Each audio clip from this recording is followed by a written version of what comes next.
I have checked 100 answer sheets of advanced accounts and these three mistakes are done by everyone.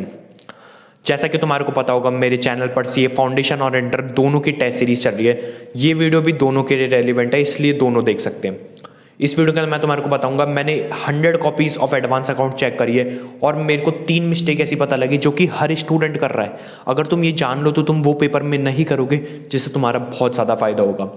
मेरी CA foundation की test series चल रही है जो कि 1 जैन 3 जैन 5 जैन एंड 7 जैन, ये उनकी डेट है, शेड्यूल है। और सीए इंटर की बात करूँ तो 26 दिसंबर, 28 दिसंबर, 30 दिसंबर, 1 जैन 3 जैन और 5 जैन, 6 सब्जेक्ट के लिए ये मेरी सीए इंटर की चल रही है। इसके अंदर मेरा एडवांस अकाउंट्स का जो 26 को पेपर हो चुका है उसको मैंने सिर्फ 48 आवर्स के अंदर आंसर शीट्स तुम्हारे को दे दी है, जिनने रजिस्टर करा था। विद इन 48 आवर्स तुम्हारे को आंसर शीट मिल चुकी है, चेक तुम्हारी प्रॉपर। साथ ही साथ पर्सनली उस आंसर शीट के अंदर उस बच्चे ने क्या क्या गलतियां करी उसका अलग से मैंने पूरा बताया, ताकि उसकी वो गलती वापस से रिपीट ना हो। मतलब लिटरली बता रहा हूँ भाई, अगर तुम रजिस्टर कर रहे हो ना टेस्ट सीरीज, नेक्स्ट लेवल तुम्हारे नंबर आएंगे। इतनी ज़्यादा गलतियां कर रहे हैं ना, सारी गलतियां मैंने उनको बताई ना भाई, मतलब बहुत पर्सनल गाइडेंस, बिल्कुल बहुत अच्छे से चीज़ हो जाएगी तुम्हारे साथ। और पेपर में जो भी कॉमनली मिस्टेक रहती है ना वो बिल्कुल नहीं करोगे।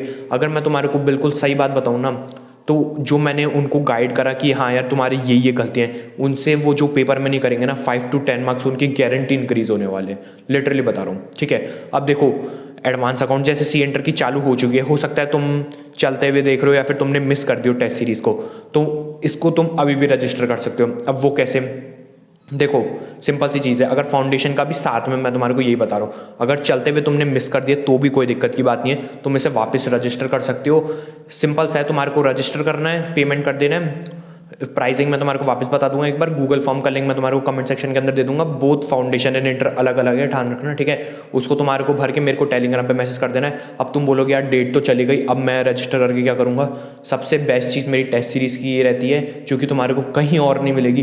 तुम ये टेस्ट सीरीज़ खुद भी शेड्यूल कर सकते हो।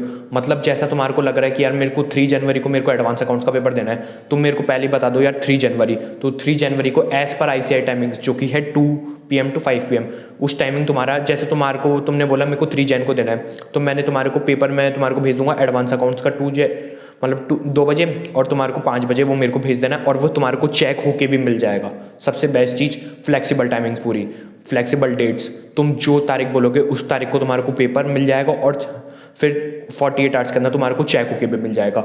सबसे बेस्ट चीज़ है ये मेरी टेस्ट सीरीज़ की, इसलिए अगर तुमने अभी भी रजिस्टर नहीं करा है तो तुम अभी भी कर सकते हो। पर्सनली हर चीज़ मैंने बताई है कि यार ऐसे तुम्हारे को यहाँ गलती आ रही है। क्वेश्चंस क्वालिटी के, पेपर क्वालिटी के, मतलब बिल्कुल मस्त, बहुत हेल्प हो जाएगी तुम्हारी, सच बताऊँ तो। ठीक है, प्राइसिंग एक बार मैं तुम्हारे को बता देता हूँ। सीए फाउंडेशन की चल रही है 399 रुपीज़ की टेस्ट सीरीज़, और उसमें इंपॉर्टेंट क्वेश्चन सॉल्व लेते हो तो 499 में पूरा हो जाएगा। ठीक है, और बाकी सीए इंटर की टेस्ट सीरीज चल रही है पर सब्जेक्ट की 199 रुपीज़, मतलब फर्स्ट ग्रुप या सेकंड ग्रुप कोई भी ग्रुप तुम ले रहे हो तो उसकी 399 रुपीज़, और बोथ ग्रुप की 699 रुपीज़। मेरे ओपिनियन में अगर रह भी गए हो ना कि तुमने इस शेड्यूल में रजिस्टर नहीं कर रखा, तो तुम खुद का शेड्यूल बना के खुद पूरा कर सकते हो कि यार मेरे को इस तारीख को पेपर चाहिए, तुम्हारे को पेपर मिल जाएगा, चेकिंग तुम्हारे को मेरी तरफ से पूरी मिल जाएगी, क्वेश्चंस तुम्हारे को क्वेश्चन पेपर में अच्छे मिलेंगे। पिछले अटेम्प्ट को एनालिसिस करके बहुत सारी चीज़ें देखकर, important areas, important questions identify करके, इंपॉर्टेंट टॉपिक्स जो होते हैं ना इसे कि यार ये टॉपिक से वो देते हैं, सारे एनालिसिस करके बहुत अच्छा सा पेपर बना रखा है। बहुत अच्छी से तुम्हारे को चेकिंग मिल जाएगी, स्पीड चेकिंग मिलेगी, पर्सनली गाइडेंस भी मिलेगा कि यार तुमने ये पेपर में गलती करी।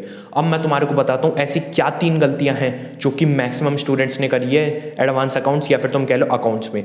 सबसे मेन चीज़ और सबसे पहली, ध्यान से सुनना, अगर तुम्हारे को, मतलब मैंने जब चेकिंग करी ना तो मैंने देखा कि स्टूडेंट्स ने MCQ जो उन्हें नहीं आते थे वो उन्हें छोड़ रखे हैं। सबसे बड़ी गलती है ये, क्योंकि इसके अंदर कोई नेगेटिव मार्किंग तो है नहीं। अगर तुम्हारे को कोई भी MCQ नहीं आ रहा, चाहे कोई भी सब्जेक्ट हो, MCQs अगर तुम्हारे को नहीं आ रहे ना, कुछ भी लिख कर आओ। ज़्यादातर आंसर BSc में होता है, लिख कर आओ कुछ भी, छोड़ के तो बिल्कुल नहीं आना। हो सकता है तुक्के में तुम्हारे को नंबर मिल जाए, कुछ भी लिख दो। टाइमिंग का भी क्या है, एक बार लिखना है बस, अटेम्प्ट तुम्हारे को करके ज़रूर से ज़रूर आना। ध्यान रखना ये चीज़, कोई भी MCQ तुम्हारे को बिल्कुल भी नहीं छोड़ना है, बिल्कुल भी नहीं। हर सब्जेक्ट में बोल रहा हूँ, चाहे सीए फाउंडेशन में ले लो, इंटर में ले लो, इंटर में सारे सब्जेक्ट में, फाउंडेशन में मैथ्स और इकोनॉमिक्स, तो सब चीज़ों में बता रहा हूँ मैं। MCQ 100% अटेम्प्ट करने हैं, मतलब मैथ्स और इकोनॉमिक्स में वही अटेम्प्ट करने जिसमें तुम्हारे को 50% हो डाउट कि यार मेरे को लग रहा है इन दोनों में से सही होगा, तो उसमें अटेम्प्ट कर देना। ठीक है, दूसरी मिस्टेक अगर मैं तुम्हारे को बताऊं तो 90% बच्चे ये आगे करने वाले होंगे एग्जाम के अंदर भी। क्या?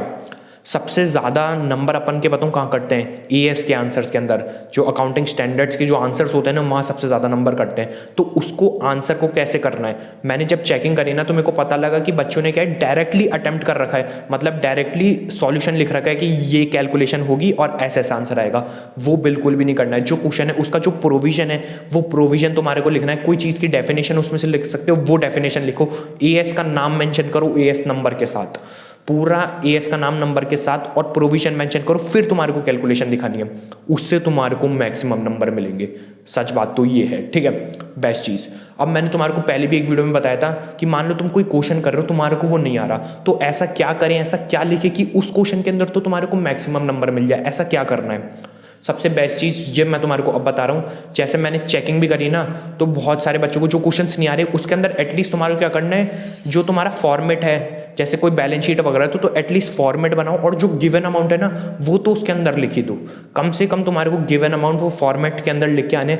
2-3 कैलकुलेट, देखो अपन को बहुत सारी कैलकुलेशंस करनी है, बहुत सारे अमाउंट्स निकालने। जितने अमाउंट लिख रखे हैं, जितने अमाउंट तुमने लिख रखे हैं गिवन है क्वेश्चन में वो लिख लिए। जितने अमाउंट तुम उन गिवन अमाउंट से निकाल सकते हो, जो तुम खुद निकाल पा रहे हो जितने, उतने भी लिख कर आओ। जो तुम नहीं निकाल पा रहे बस उसे छोड़ो, बाकी जितना तुम लिख सकते हो ना उतना लिख कर आओ। गिवन अमाउंट लिख कर आओ, उनसे तुमने कोई कैलकुलेशन करके कुछ भी परचेज वगैरह कुछ भी निकाली वो लिख कर आओ। एटलीस्ट तुम्हारे को अगर पूरे बनाना है ना trading P and L balance sheet, तो ये देखो पी एंड एल तक तुम कैसे भी करके कंप्लीट कर दो। जरूरी नहीं आंसर सही है नहीं है, स्टेप मार्किंग तुम्हारे को मिलेगी, मैक्सिमम नंबर उसमें तुम स्कोर कर पाओगे। ये तीनों चीज़ें मैंने आइडेंटिफाई करी, और आगे भी चैनल को सब्सक्राइब कर लो, 10K के बहुत क्लोज है। आगे ऐसे जो भी पेपर होते जाएंगे सबके मैं तुम्हारे को डिटेल में बताने वाला हूँ कि ये पॉइंट्स पर तुम्हारे को अभी से ध्यान देना है। टेस्ट सीरीज़ के लिए रजिस्टर करना है। कोई भी कन्फ्यूजन है सारा मेरे को टेलीग्राम का मैं तुम्हारे को मेरा लिंक दूंगा, मतलब कमेंट सेक्शन के अंदर, उस पर तुम जाके मेरे से कुछ भी तुम्हारे को कन्फ्यूजन है तुम पूछ सकते हो। तो यही था इस वीडियो के अंदर।